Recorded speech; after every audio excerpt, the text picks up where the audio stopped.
Ladies and gentlemen, welcome into the Haven again, guys. It is episode 3 of the Helmet Haven Football Fuck-Ups show. Guys, we've covered free agency. We've covered the head coaching class of this year. And guys, this week we are covering predictions and power rankings for all 32 teams. In addition to anything that may have happened this past week in free agency or around the league. Joining me, as always, guys, my wonderful co-host, Ginger Chains, the host of the Charged Up segment. Ginger, Kenny, you got anything to say? No, nice week last week and the week before, and let's hope we can continue to build the foundation that we've already started here. I agree. So, Kenny, where are we starting off on today? All right, let's start with the former Lions cornerback, as we talked about last week. Cameron Sutton has turned himself in for the domestic violence warrant. Okay, so, guys, we obviously touched on this lightly last week. And, guys, again, we're not going to go and get all political on you guys. We're not here to, tell him, oh, shame on you, blah, blah, blah. I think he knows he, fucked up. I think he knows he should, be ashamed and he needs to do better. But, again, guys, we're just here. We're just the ones delivering the news. That's the best way I can put it. Again, I'm not going to go pointing my fingers to telling him, you should be ashamed. I feel like he knows that already. I hope he just gets the help he needs, because most of the time when stuff like this happens, there is something going on, rather it be mentally or emotionally, and I feel like if he gets that help, then that should, That would definitely be great to see. And, again, let's hope that we don't have any more incidents like this throughout the offseason and throughout the season as well. All right, next up, Brandon Ayuk spoke with the Nightcap Show and explains his contract goal is to get what he deserves. I believe this is pretty common for athletes to get what they feel they have earned with their production. Last year, I breakout for Brandon Ayuk, and he had Brock Purdy throwing him the football. We all know the story behind him. And yeah, I just feel like this is the same as any other guy would say. He wants to get paid. Yeah, no, I agree. We all saw last year that Ayuk is a very valuable piece he was a very valuable piece to the Niners offense, at least before he was shipped off to Pittsburgh. I think this is just simply a matter of, like, this guy is great and he wants to get paid what he's owed. We're sort of seeing the same thing with Justin Jefferson. Like, these guys know, like, the talent, that level that they play at, and they want to get paid accordingly. So. Also, I do want to say this before we move on. Brandon Ayuk has not been officially traded yet. He is still in contract talks with the Niners, but there is still trade talks heating up at this moment. Really? I thought he was already traded to Pittsburgh. And the Steelers are amongst the top ones right now. Maybe I'm thinking of something else that we touched on throughout the last 2 weeks. I don't know. Okay, so I wanted to retouch on this because we kind of touched on this before, but we didn't have all the information yet. Oh, before you go on, Kansas. real quick, guys, I'm also going to say if I sound congested, it's because I am. I've been having a little bit of sinus issues, so that's why we're starting this one a little bit early. That way we can get through it, and yeah, go All on. right, so we touched on this last week. We have the actual full information now on this.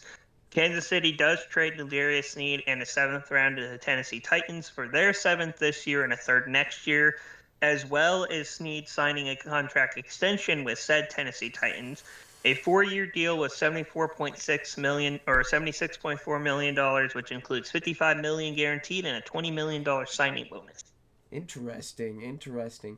Well, you know what? It's nice to see L'Jarius Sneed play elsewhere other than Kansas City. I don't want to see Kansas City win another ring. God damn it. That would be pain for all of us that are not Kansas City fans. Yeah.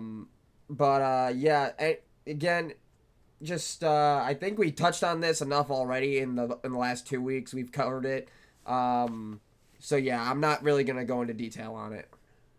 All I'm going to say is Tennessee gets themselves a really good corner. They desperately needed another corner, especially considering the weapons they're going to have to try to stop in that division. Agreed. All right, next up, the Eagles trade Hassan Reddick to the New York Jets for a third-round pick, pairing him up with Bryce Huff, who they also got in free agency. Okay. Oh, actually, So no, Bryce Huff went to the Eagles. And Hassan Reddick is going to the Jets. So yeah, here's finally a move that we haven't touched on in the last 2 weeks, and this one I kind of have mixed feelings about this. I kind of like it. I kind of don't. I like the idea of the trade, but just I don't know how the chemistry of the two safeties are going to work for the two respective teams. They're edge rushers. They're not Or safeties. yeah, edge rushers. Sorry, guys. Again, my brain's elsewhere today. I'm guys. I'm phoning this one in. But yeah, guys. I'm just again mixed feelings on it. Um, Again, I don't know how it's going to work out for those defensive lines. I'm interested to see how it does work out. I guess we'll have to wait until the season to tell. All right, this is one that you're going to be hyped about. One of your best players in fantasy football just signed an extension. Raheem Mostert signs a 2-year deal with 9.075 million from the Miami Dolphins, and he was awarded this at age 31 after leading the league with in combined rushing and receiving touchdowns. Yeah, you know what? Mostert has definitely done well for me in fantasy, especially especially in a pinch. I know last year when Chubb went down, he definitely went big for me. And last year was definitely an anomaly last year for him. Seeing him play like probably like what he did he play the whole season? I think he did. Yeah, he did, I don't think he missed a single game. Yeah, because like that's rare for him. I know he usually goes down probably around the midpoint of the season with some season-ending injury. So seeing him play the whole season was very satisfying. I think he showed a lot of teams what he is capable of, and I think he's getting paid, according to his talent. Most definitely, and I am looking at his stats from this past year just because I did want to see if he did indeed play all games. And he actually played all but two, but I think I think both of them he missed because of like some minor injury, I think. Yeah, no. Again, he was able to stay relatively healthy, consistently healthy throughout the majority of the season. So, again, All right. good for him. He's getting paid what he's owed. Okay, so the Jaguars signed linebacker Fui Aluakan to a 4-year deal with $45 million with 22.5 fully guaranteed upon signing. This guy isn't someone I know much about. I know he was pretty decent for them last year, but I'm not sure how he was before that. However, still a pretty good signing. Keeps the linebacking core in Jacksonville together, which they gel really well so far from what we've seen. And yeah, I just feel like it's a solid signing for the Jaguars to keep him around. Plus with all the other defensive moves that the Jaguars have made, I definitely think this is good for them. Keeping that core intact. Plus with the pieces they've added, I definitely think that Jacksonville is definitely going to be a top contender to take that division. Yeah, definitely. I think it's going to be probably between them and Houston. Probably. I definitely think it's going to be a competitive rivalry this year. I'm definitely excited to see Trevor Lawrence take on CJ Stroud twice a year. Okay, next up, we touched base on this guy last week, and he did indeed secure a contract. Panthers signed free agent pass rusher Jadeveon Clowney to a 2-year deal with $24 million, with the chances of it being increased up to $24 million based on production. Again, guys, we've said it the last 2 weeks. Baby steps for the Panthers after getting absolutely fleeced by the Bears last year. Last offseason, it was an absolute disaster for them. As we all know, the season was even worse disaster. That fan base is in absolute agony. But again, good move for them. I like Clowney. Again, that's a good piece to add for their defense. Sort of bolsters that defense now. I think it's just a matter of maybe work on that offense because they really gotta figure out what they want to do with Bryce Young, because if that's the guy that they really want under center for the foreseeable future, they gotta do something to protect him. They gotta get him more receivers. They gotta get him more weapons. The Panthers defense last year wasn't the worst thing I've ever seen, but again, the Panthers they're a terrible team, and they know it. And again, it's gonna be baby steps to try and be competitive again. I also want to point out that so far Carolina has done a good job. They signed 2 linemen to help hopefully keep Price from getting murdered halfway through the season. They did get Deontay Johnson from the Steelers. And they did pick up Jadeveon Clowney, but if you look at who Jadeveon Clowney is basically stepping in for, it's not a big upgrade, but he is it's actually a big downgrade, but he is a solid player still. Obviously, he is not Brian Burns, but that's the role he's kind of Yeah, stepping no, into. like how are you ever gonna compete with Brian Burns? Okay, here's another signing that happened somewhat recently. The Broncos are signing former Lions wide receiver Josh Reynolds to a 2-year deal worth up to $14 million. All right, so Josh Reynolds is probably probably, if you guys have him on your fantasy rosters this year, if you guys draft him or pick him up in free agency or whatever, if he somehow ends up on your roster, low key, I think he might be a low key sleeper flex. I think he might be a low key solid sleeper flex. He does come in to replace Jerry Jeudy, who was obviously last week traded to the Cleveland Browns. Which again, And I do believe we all know that the Broncos are looking to trade up and get a QB in the draft. All right, so next up, this is a big one, I think. All-Pro / Pro Bowl veteran cornerback Tre'Davious White signs a 1-year, $10 million deal with the Los Angeles Rams. Did we touch on him last week? We did talk about him where we think he should go, and I don't think any of us brought up the Rams, but when you look at their depth chart, he would become the obvious cornerback 1 or 2 on that roster. I mean, yeah, I guess so. I mean, they don't have Jalen Ramsey no more, do they? Yeah, he's been with the Dolphins the last few seasons. Yeah, no. Actually, Yeah, no. With him coming into that system, I gotta agree with you. I think that's probably I don't think that's probably a system any of us predicted, but I think it might be a good system for him to be in. Also does add a little more star power to the Rams defense after losing Aaron Donald, obviously. Again, yeah, but obviously not of Aaron Donald's caliber, but no one's ever gonna be Aaron Donald. Okay, here's another guy we touched on last week as well. Former Falcons All-Pro and Pro Bowl returner / wide receiver Cordero Patterson has signed with the Pittsburgh Steelers on a 2-year deal worth $6 million. Guys, it's very weird seeing Pittsburgh make all these moves in free agency. Usually Pittsburgh usually sits on their laurels and doesn't do much in free agency. So seeing them make all these power moves, it's definitely taken me by surprise, and I gotta say I'm loving it. I kind of like the direction that the Steelers are heading in. The team looks promising.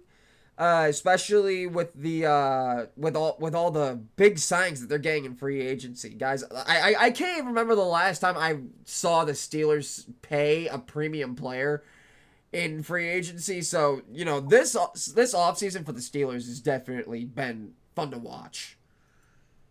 Also, to say a little bit more about the Steelers, obviously, let me make this clear to those that are watching. We mean outside of home free agents, because obviously they spend a lot on players like TJ Watt and a few people like that, but those are their players.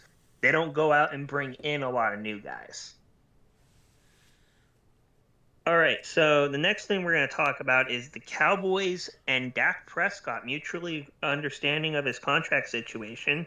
There have been no offers by Dallas made to Dak, and Jerry Jones says, "We are where we are, locked and loaded for this year." There is no indication that a deal is coming for Dak Prescott.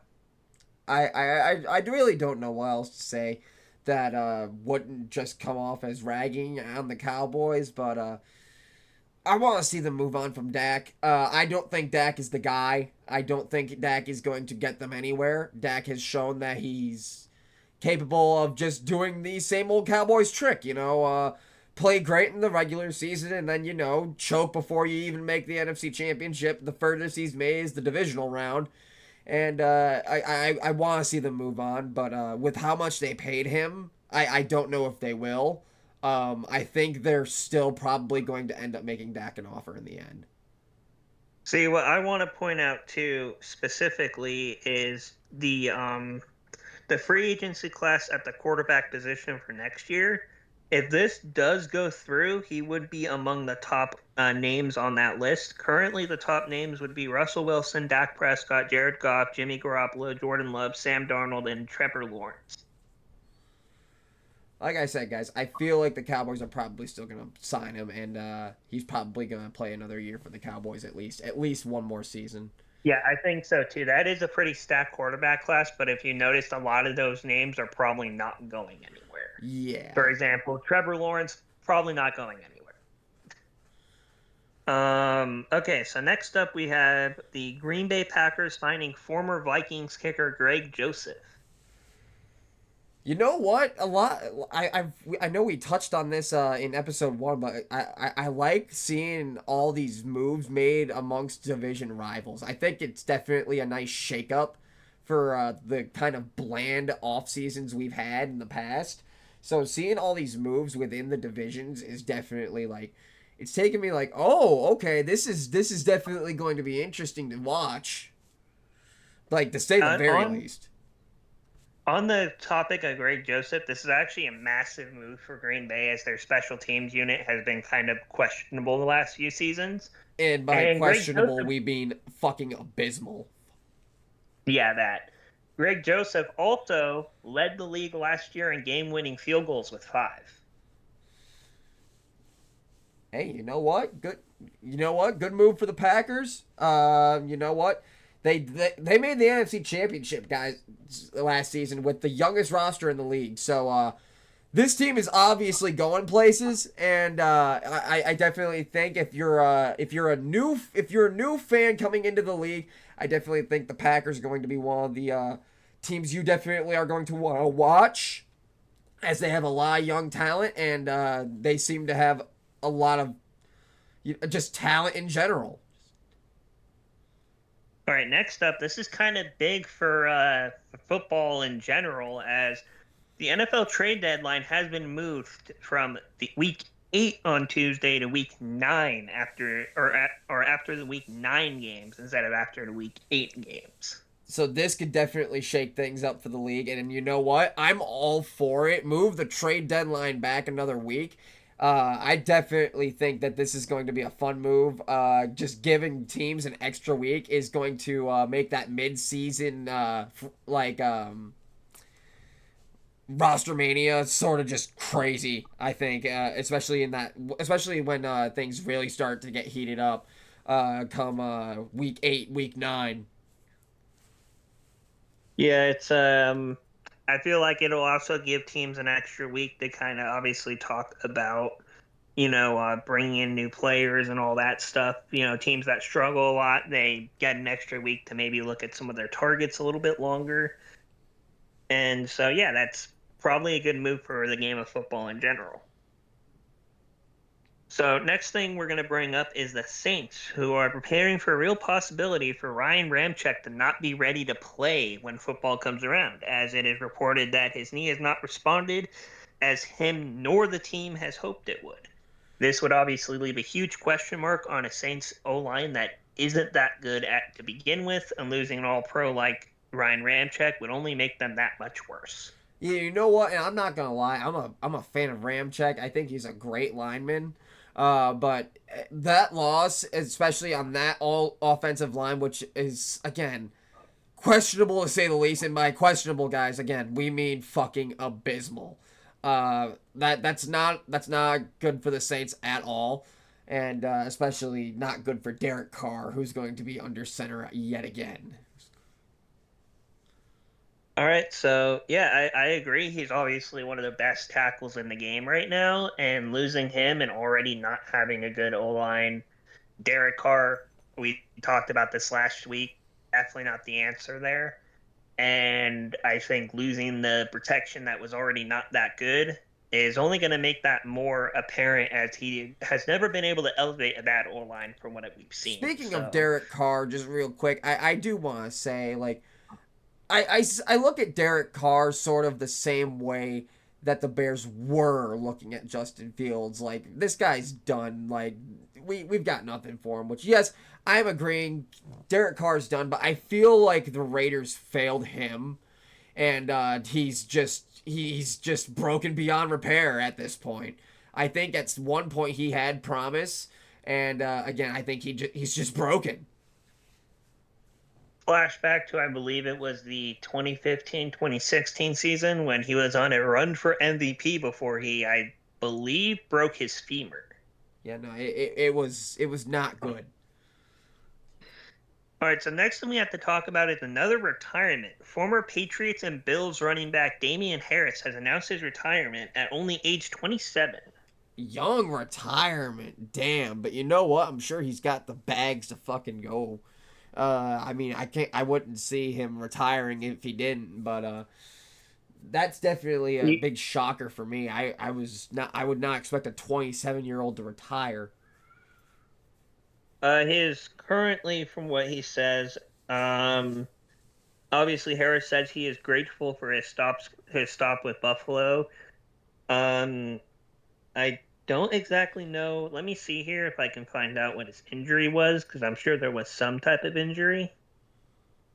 Oh yeah, he had a neck and concussion injury last year, so that probably is enough to make him hang it up. You Yeah, I can't risk guess in a much. way. Yeah. All right, so the last big thing of news before we hit our main segment. Chiefs receiver Rashee Rice is wanted by Dallas police after being suspected of causing a six-vehicle accident. Rice was believed to be street racing in his Corvette against someone in a Lamborghini. Both the Corvette and Lamborghini fled the scene, where multiple people were injured. Two were sent to the hospital. White cleats stolen from a charity event were also found in the trunk of his car.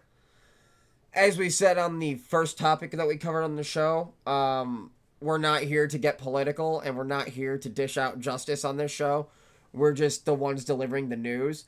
I definitely think this is not a good look for Rashee Rice at all, especially for a player that had promise in the league.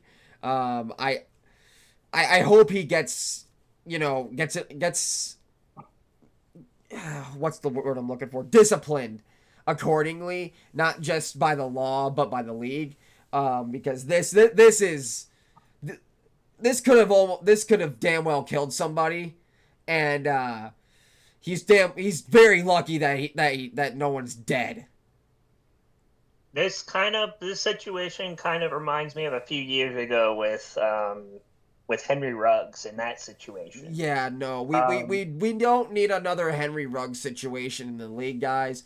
Again, Rashee Rice, you messed up, and I feel at this point he probably knows he did, but again, guys, it's just bad news wherever you look in the league, and it's bad. It's sad to see.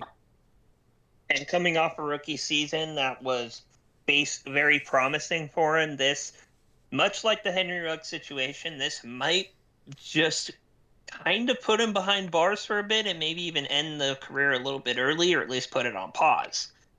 Yeah, no, it's definitely not good. All right, so let's go ahead and get to the main segment now of the show, where we predict where teams will land within their specific divisions. All right, guys, so here's how we're going to do this. We're going to go division by division. We are going to give we're going to go through all 4 teams, and then we're going to rank where we think each team will finish within that division. And then we'll probably give some way too early playoff predictions at the end. All right, so first off, let's start with what I think is going to be one of the more challenging divisions to rank in the AFC North, featuring the Ravens, Steelers, Browns, and Bengals. I definitely think this is going to be one of the more competitive divisions this year. Just based on the moves that the Steelers have made in free agency, I think that they see that they're obviously competing with Baltimore, Lamar Jackson, Derrick Henry, and Patrick Queen. The Patrick Queen signing for them has been huge. Getting Patrick Queen from Baltimore, I definitely think that Baltimore fans are definitely going to feel that as a slap in the face. Although, I am going to say this, I think Baltimore still takes the division. I think Pittsburgh finishes in second place, followed by the what are the other 2 teams? I know the Browns and then fucking. You're gonna say Bengals third, Browns last. Yeah, right? Bengals in third, and then Browns last. Again, I want to put the Browns above the Bengals, but then I remember that Joe Burrow is there, and Deshaun Watson's in Cleveland, and I'm like, I don't know. Also, I don't know if that Cleveland defense is gonna be good enough to get. Is it gonna be enough to make them compete this year?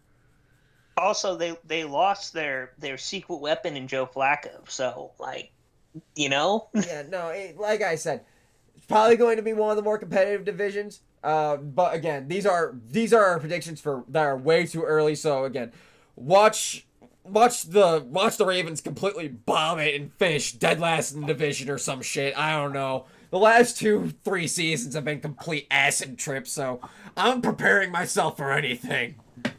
Also, I want to point out before I do who I think is going to finish in this division and where. We will probably do this again after the draft, because obviously those moves will probably affect where we think people will land. Yes, obviously that will be that will be a whole nother episode. But again, guys, these are our way too early. After the draft will be just the early ones. Okay, so I think obviously I agree. I think Baltimore's probably going to finish first. However, I am going to say I think the Bengals might actually finish second, and the Steelers would finish third. And I think a tiebreaker between the 2 is what causes the Bengals to go over the Steelers, and the Browns in last. See, that's the thing. I was going to say I also have the Steelers and Bengals being a very competitive, rivalry for second place. But I don't know. I really like some of the moves that Pittsburgh has made this offseason. But, yeah, the thing with Pittsburgh, obviously we know Pittsburgh's almost always going to finish with a winning record. No matter what. See, that's why I gave them the edge, because if Cincinnati can't keep Burrow healthy again, we all know that it's going to fall apart. See, and that's the thing. Right now, we have to predict it as if everyone's at 100% when they come into the year. Yes and no. And right now, I just think Cincinnati with Joe Burrow is better than Russell Wilson. I will agree with that. And is obviously a little bit better than Fields. But I honestly think if Fields plays, I think the Steelers finish above the Bengals. If Russ plays the entire season, I think it's vice versa. It's definitely going to be interesting. What's our next division? All right, next division, we're going to stick in the AFC, do what will probably be another really competitive division in the AFC South with the Jacksonville Jaguars, Houston Texans, Tennessee Titans, and Indianapolis Colts. Okay, I got. God. I don't know where I want to go. I got Texans taking the division in first place, Jacksonville in second. I'll give Indianapolis third, which obviously, leaves. Yeah, Tennessee at last. Yeah, kind of the odd one out, but just those three teams, obviously, those three teams have obviously all made moves in the free agency market, and I've definitely liked some of them for various reasons, and I feel like Jacksonville and Houston are definitely going to go toe to toe for that first place spot, but I see Houston taking it as of right now. Although again, guys, I'm very excited to see C.J. Stroud versus Trevor Lawrence. Okay, so honestly, my rankings basically match yours. And one of the biggest reasons why, and I think this is one of the biggest changes from last year with Houston, they have that bona fide star pass rusher in Daniil Hunter now. They didn't I really have agree. that last year. I agree. Not to mention, again, this team made a deep playoff run with a team of spare parts from the junkyard last year. Like, I don't want to put anything past Houston. Anything's possible with this team. Yeah, and the thing with Houston, too, and I wanted to bring this up, not only was it kind of a deep, really deep playoff run for them, but if we actually look at the playoff bracket last year, they didn't lose by that much to a team like, the Baltimore Ravens. What they had versus what they ended up, how close that game ended up being, that proves that they are further along than I think anybody thought they would be. I can full-heartedly agree with that statement. As like Baltimore, looking back at the game real quick, Houston, um, just real quick, Houston was a pretty good team in the playoffs. They obviously absolutely decimated Cleveland in the first round with it, obviously pretty shockingly at that. And then they played Baltimore after that, and they obviously did, lose to them. Um, but I honestly think that with what all happened that last year, Houston losing by 24, it looks worse than it actually was. But that's still closer than most people probably would have expected that game to be. Yeah, no, Okay, not, so yeah, now, again, you mentioned the Daniil Hunter signing. I definitely think that's going to be able to make them compete a little bit more. I definitely see them making at least the divisional round again.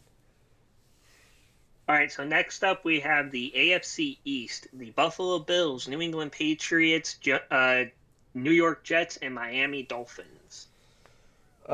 This division is probably going to be one of the tougher ones outside of one team. Fuck. I'm gonna go Bills first, Dolphins second. Um, yeah, no, I gotta place the Patriots in last. I almost Yeah. wanted to put them in third, but like I still can't. Like this team's obviously entering a whole new era. I need to see results before I can put them again above anything from the disaster we saw last season. Yeah, I say first place is still Buffalo. I think even with the losses they had on the defensive side of the ball specifically, Yeah, no, they not to did mention Miami enough. lost Christian Wilkins, which is a huge loss. Not to say they haven't tried to fill that hole, but that is still a huge loss. And with the first place being Buffalo, it's like they lost two safeties. They brought in two that are decent enough. Their defense literally did not have those two safeties for a good chunk of last year. At the same time, I don't think they played much. And they get younger at both spots too, which helps. And again, with I'm gonna go the opposite direction of you. I think the Jets go second and the Miami goes third, specifically because of that Wilkins loss and because of the addition the Jets made. I mean, yeah, fair. I definitely think it's going to be tough competition between Miami and New York for second place. Again, I still see Buffalo taking the division, though. I don't see anyone dethroning Buffalo for that division.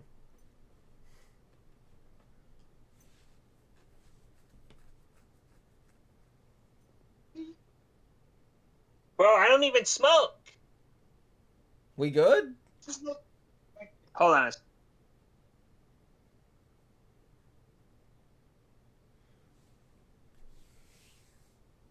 Guys, give us a moment. We're having some technical difficulties. We'll be back shortly.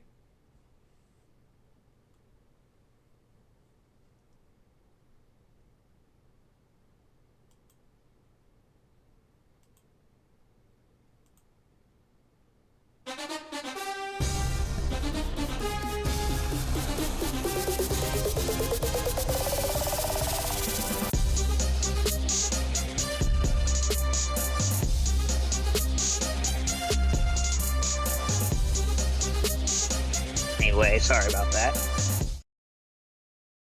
Sorry about that, Okay, guys. where were We're we? back. All right, what's our next division?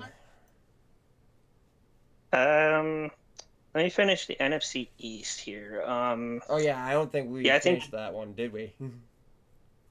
I think the Jets are in second and Miami's in third. Christian Wilkins being lost, but then the Jets being in and Hassan Reddick bolstering up an O line that'll probably keep Rodgers healthier. I think that's all they really needed Probably to more get. like hopefully. All right, finally we have the AFC West, obviously. I'm going to start with this one. Obviously, I believe the Chiefs are still going to finish first. Despite everything, they're going to find a way. I think second would be the Chargers, third would be the Raiders, and fourth would be the Broncos. What really separates the last two is quarterbacks. We know Aiden O'Connell's good. We know Gardner Minshew's good, and currently Jarrett Stidham's the starter for the Broncos. So, Oh, Kenny, you're gonna hate me for this. Okay, guys. Obviously, I got KC in first. I don't think that's gonna be argued by anyone. This division really isn't competitive outside of Kansas City. I got Las Vegas above Los Angeles. I'm sorry.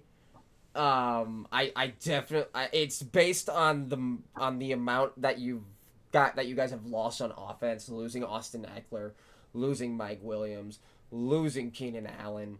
I definitely think that might come into play. So for those reasons I am placing Las Vegas in second, Los Angeles Chargers in third, and then Denver Broncos will be finishing in last.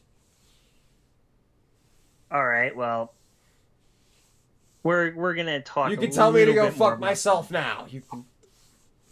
No, I'm gonna let my talk on my segment speak for me on that. Um, okay, so let's shift to the NFC, and we're gonna start with the NFC South with the Saints, Falcons, Bucks, and Panthers. Tank division, guys. Tank division.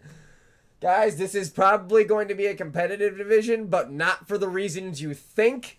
It's really quite a shame that one of these teams is going to make the playoffs.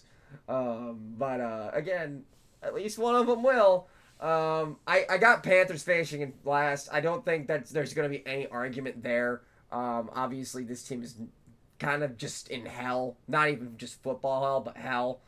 Um, as far as first place goes, I'm giving it to Tampa again. I definitely think re-signing Baker and is huge for them, and not to mention all of the names that they've been able to keep from that core. So for those reasons, I got Tampa taking the division. Second place is in the air between Atlanta and New Orleans. I'm going to go Atlanta in second and New Orleans in third, just based on the moves that Atlanta has made. And I feel like Atlanta has made the better moves of those two. So, again, that's my way too early prediction is Tampa, Atlanta, New Orleans, Carolina. All right, so I'm gonna go in the same direction here. Tampa Falcons, Saints, Panthers. Honestly, same reasons as yours. Currently, I feel like you can't really bet against Tampa right now, especially since they didn't lose anybody. Falcons adding Kirk Cousins basically single-handedly puts them at 2. The Saints are the Saints. They did some restructuring, kept some pieces. The Ryan Ramczyk potentially not playing does hurt them a little bit, but I do feel like they still obviously are better than Carolina. Though I do think Carolina wins a couple more games this year. I do think so as well. Okay, so next up, we're going to go with the NFC North. The former team that you liked was in that division. The Packers, Lions, Vikings, and Bears. I'm going to let you start with this one. Oh boy. Oh, guys. I don't even know where to go. Guys, obviously, as we all know, Detroit won this division last year, which Detroit winning the division proves that anything is possible in this division. Guys, I got Detroit taking the division again. I like the moves that they've made in free agency. I like Dan Campbell as a coach, and I like the way these guys play. Damn alarm. I like the way that these guys play. I definitely think it's going to be a more competitive division than usual this year. But I got Detroit in first. Second place is a toss-up. I want to give it to Chicago out of bias and just hope that Caleb Williams works out for them. Unfortunately, based on results, which again is what I am a man of now. I am no longer a man of blind faith. I am a man of results. For those reasons, I give second place to Green Bay, third place to Chicago, and of course that leaves Minnesota in fourth. Okay, so for me, I'm also going to give it to the Lions by a slim margin. I was leaning towards the Packers for a bit. But later on in the week, I kind of took a deeper dive at what each team has done, their current rosters, and currently I cannot say that the Lions can't win that division again with what they have. Obviously, Jordan Love and the Packers, youngest playoff team last year, was within a whisper of the Super Bowl, so I have to put them at second. They haven't lost much, and they've gained a little bit of talent, too. I do put Chicago over Minnesota. As of now, we know that both are going to have new quarterbacks. If we're basing it off their current quarterbacks, and if we thought the current quarterbacks is what would stay, I would probably put Minnesota just a sliver over the Bears just because Tyson Bagent isn't that good. Sam Darnold isn't that good either, but he's shown better flashes than Bagent has. But as of now, we know Caleb Williams is going to be the Bears quarterback. We have no idea what the Vikings are doing quite yet. So for that reason, the Bears are third, Vikings are last. All right, next we have the NFC East, the Cowboys, Eagles, Deadskins, and Giants. Okay, so guys, obviously this one is probably going to be a toss-up between Philadelphia and Dallas. I'm going to go Dallas in first place, unfortunately. I hate saying this because, God, it makes me feel dirty. But the way Philadelphia collapsed last season, I don't like it. I do like the moves that Philadelphia has made, but Dallas is always right there with them. And again, the draft may shake this up. Come the draft episode, I may place Philadelphia above Dallas, but for my way too early prediction, unfortunately, I'm going to go Dallas Cowboys take the division, followed by the Philadelphia Eagles, then the Deadskins, aka the Commanders, followed by the New York Giants. All right, so with me, I'm going to go the opposite. Eagles win the division, Cowboys second. Washington and New York, I feel like, are also swappable in terms of who could be first and who could be last. But I think Washington does finish up ahead because of the moves alone.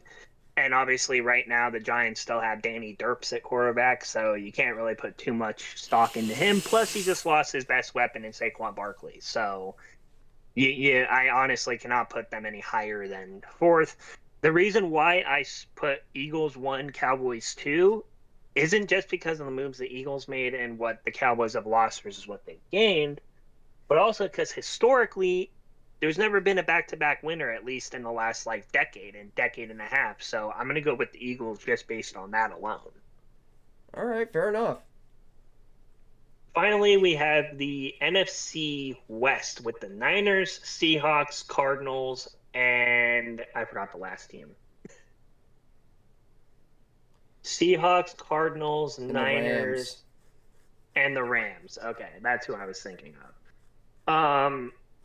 This one I feel like most people are going to say Niners at 1, and I don't feel like that would be much of a issue with anybody I there. don't think there's going to be any argument there. I got San Francisco taking first place in that division for obvious reasons. Just the amount of firepower on that team is undeniable. Second place, toss up between LA and Seattle.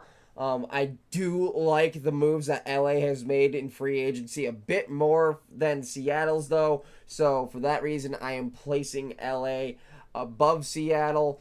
Seattle in third. Unfortunately, that does leave Arizona in last. But again, this is the way too early prediction. I feel like obviously once the draft comes and if they land MHJ, as we are all assuming, I feel like they may make a push for third, or maybe even second. Okay, so for me, it will also be, I'm going to say Seattle, then Rams, just so we have that flip flop effect there. Um, Seattle, I think, obviously the quarterback duos on both teams, you can obviously tell Jimmy G and Matthew Stafford are better than Howell and Smith at the moment. But bringing in Sam Howell, I do believe there will be a quarterback competition there. I think he was dealt a bad hand in Washington, and I think he has a much better hand here. That's the only reason I put Seattle just a little bit above the Rams. Also, obviously, even though they got Tre'Davious White, they don't have to worry about Aaron Donald slamming into them basically every play. So with most teams don't have to put 3 people on Aaron Donald every play anymore. So that I feel like that's going to hurt him a little bit. That's why I'm going to put them at 3. And obviously, Cardinals last place. They really haven't made that many moves that I remember. They did lose Zach Ertz, I think it was. They lost Hollywood Brown to the Chiefs. I don't know what else they've lost, but I know they haven't gained a lot of talent either. So obviously, post draft, we'll be doing this ranking thing again because those picks will obviously maybe adjust a few of these. But I feel like as of now, we are mostly both of us basically have the same person in first and last, and then the middle teams are kind of where we differ for the most part. Yeah, pretty much. All right, I think that is all for the divisions. Are we going to start with the Bears one because we know I'm going to be throwing some smoke today? No, I'm again, I'm not a Bears fan no more. I'm not gonna have a Bears segment on the show when I'm not a fan of that team no more. I'm probably gonna, that's probably gonna be a little competition that we do for the preseason is and maybe part of the regular season as well is we're gonna have a competition to see who I take a liking to. But guys, I think that wraps up the main segment, guys. I think that takes us to your segment, Kenny. Guys, welcome in to Charged Up with Kenny. Okay, so first off, I did want to bring this up because I was having conversations with Raider fans over the last few days about this. They're, hopping on the whole Chargers don't have a good receiving core and all that. And, they're talking about how great Michael Mayer is and all that. I'm going to bring this up first and foremost. Michael Mayer had 304 yards, 2 touchdowns. Quentin Johnston, despite his drop issues, did get more yards than him, 431, and had the same amount of touchdowns. So to me, comparing the two, it's kind of dumb because Michael Mayer is obviously, I think, more of a blocking and receiving tight end, but also like statistically, it's right there. He didn't do better than Johnston at anything really. Next up, I'm going to go ahead and attack Derek Carr a little bit here. Derek Carr was never the answer for you guys. Obviously, we spoke a little bit about this earlier. The Raiders definitely did fail Derek Carr, but Derek also has never been more than maybe a top 15 quarterback, other than the one season where he broke his femur. You guys tout about how great he was, that he led you guys to that one playoffs, when he actually did play instead of the one where he broke his femur, where you guys lost in the first round of the Cincinnati Bengals because, surprise, surprise, Derek Carr throws an interception on a potentially game-winning drive that actually led to the other team winning. That's kind of a constant with him, I feel. Then you thought, oh, Henry Ruggs is definitely the best receiver we can possibly get. And then what did he do? He decided that speed was meant to be off the field as well as on the field, and we touched base on that. I'm not going to get that much further into that one, just because I don't want to be that guy. But I did have to bring up the fact that you thought he'd be a surefire wide receiver, just like we thought Johnston was. The only difference is Johnston hasn't done anything like that off the field yet. So good job on you guys. Then you have Jimmy Garoppolo's the guy. He's so good. But then he took PEDs, and somehow the PEDs made him fucking worse. Like, he needs to sue whoever gave him those because they didn't work. He was somehow worse than he's ever been. And Jimmy Garoppolo is one of the biggest examples of being coached by a great guy, learning behind a good guy, and that never really translating to the NFL fully. So with that as well, you guys talk so much about the 63-21 win you guys had. Here's the thing. The Chargers defense didn't try. They didn't care. They wanted Staley gone. So if you guys want to hang your hat on a team that wasn't trying, didn't have their top quarterback, didn't have their best second best wide receiver, H. Fossil and Austin Eckler running the football, and us getting Harbaugh basically out of the deal, go ahead, hang your hat on that. That's going to be your guy to Super Bowl because you guys are going to be shit for the rest of your existence probably because every single time you guys have a chance at making a division rival keep a shitty coach, you decide to win that game, so they drop the shitty coach, bring in a better coach, and then you're right back where you started. Good job on that, by the way. I mean, you guys are somehow one of the most disappointing franchises to ever exist the last 20-plus years, but hey, what do I know? Then it's like, oh, well, Aiden O'Connell, he's a great guy, right? No, he's not the answer either. In his first career start, Khalil Mack made him a fucking lunch, basically. He was in the backfield every single down almost, sacked him 6 times, almost turned him into Tua, a.k.a. fish paste, several times during that game. And they only really got back into it because Herbert broke a finger on his non-throwing hand. And even though people don't get this, the mechanics are thrown off when that happens. If Herbert didn't break his finger on that, he probably would have ended up blowing them out even more than what ended up happening. Aiden O'Connell's not the answer. I'm not going to say shit about Gardner Minshew because I actually like Gardner Minshew. Even though he's with the Raiders, I'm not going to talk shit about him because he's not a criminal like 90% of your fucking roster seems to be 90% of the time. And he's not an idiot like your owner is, which is saying something because we all know my owner's an idiot too. But at least mine knows how to keep both their talents in class. What? He's just a hippie. Yeah, he's just a hippie. It's like, oh, you guys got this Christian Wilkins guy. Yeah, he's so good. You remember the last player brought in that was really good from another team? Chandler Jones. How did that work out? He didn't do shit, lost his mind, and now he's no longer on the roster. Christian, please get therapy. Make sure you have a therapist ready because this team will cause you to do some shit. I can already tell you're just going to end up just like him. Also, whatever receiver you guys draft this year, because I'm sure you guys are going to draft one because it's Devontae and then shit behind him. Don't be like Henry Ruggs, okay? He was supposed to be a great receiver. Didn't do much, and we all know what happened. That's the last time I bring up Henry Ruggs on this show, but I feel like it was worth talking about because the last time they drafted a receiver, I believe it was him, and he did not work out. Also, you guys talk so much shit about how bad our offense is. Who the hell do you have outside of Devontae Adams? Yeah, Michael Mayer, who caught 2 touchdowns last year. You have nothing really behind Devontae because you got rid of Hunter Renfro, and I don't even remember who the rest of your guys are, which tells you how important they are to this, the NFL as a whole. Oh, and you also lost Josh Jacobs, which is the only reason why Aiden O'Connell was even able to do jack shit the second half of last year is because you actually had a running game. You don't have that now. So if you look at the Chargers versus the Raiders rosters on offense, quarterback, we got better. Gus Edwards is better than whoever the hell your scrub is at running back right now. Tight end, I might give it to Michael Mayer, but also like both of our tight ends kind of did relatively the same shit he does. So I'm going to call that canceling out. Wide receivers, good job. You got 1 point on that one. Our O-line is still better than yours somehow, despite the fact that we lost our all-pro center and replaced him with Bradley Bozeman, who isn't quite on the same level. But hey, same difference, right? You lost the center with the most legendary name in the NFL, Will Clapp. Then you get to the defensive side. Good job. You finally have more than one edge rusher. Good job, guys. It only took you 50 fucking years, basically, it felt like. Good job. You have Christian Wilkins. You have Max Crosby. Guess what? Max still better than both of them. I don't want to hear shit. And guess what? Joey Bosa might actually stay healthy this year because we have a staff that isn't going to let half our players get injured by week 6. Then you look at the secondary. You guys have what? The Hobbs guy? He's probably good, but I still take our corners over your corners any day of the week. Oh, yeah, and your safeties. I don't even know who your safeties are. We got Derwin James. That's all I have to say on that. He's better than all your safeties combined. Deal with it.